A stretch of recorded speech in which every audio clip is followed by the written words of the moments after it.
ఎంత భయంకరమైన పరిస్థితుల్లో ఉన్నారో చూడండి. ఈరోజు ఒక భర్త స్వేచ్ఛగా స్వచ్ఛందంగా ఫోన్ ఇవ్వలేకపోతున్నాడండి భార్యకి. అవునా కదా? ఆ స్త్రీలు కూడా కొన్ని చోట్ల అలాగ ఉంటా ఉన్నారు. కొంతమంది స్వచ్ఛందంగా తన ఫోన్ని భర్తకి కానీ లేదా భార్యకి తన ఫోను స్వచ్ఛందంగా ఇవ్వలేకపోతున్నారు. ఎందుకో తెలుసా? బోల్డ్ అని సీక్రెట్లు అందులో. సొంత భార్యకి తెలియకూడదు, సొంత భర్తకి తెలియకూడదు. మళ్ళీ దానికి రకరకాలైనటువంటి లాక్ పెడతారు. అర్థమవుతా ఉందా?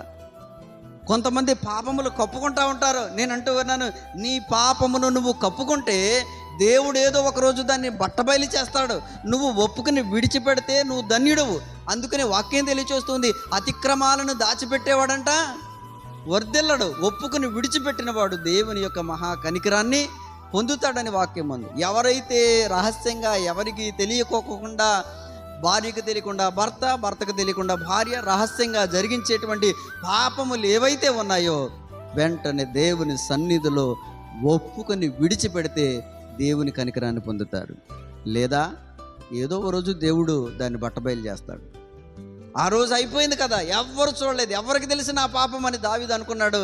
బాగానే శుద్ధి దినాలు పూర్తి చేసుకుని బత్షెబ కూడా వెళ్ళిపోయింది. ఇంకేంటి, ఏమి జరగకోకుండా ఎవరికి తెలియకోకుండా ఉరియాని కూడా చంపించేసాను, అయిపోయింది, మొత్తం మాఫీ అయిపోయింది, ఆ సమస్య సక్కబడిపోయిందని అనుకున్నాడు. ఎవరు చూడకపోయినా ఎవరు చూశారు? దేవుడు చూశాడు. అర్థమవుతా? రహస్యంగా జరిగించేటువంటి ప్రతి పాపము దేవునికి తెలుసు.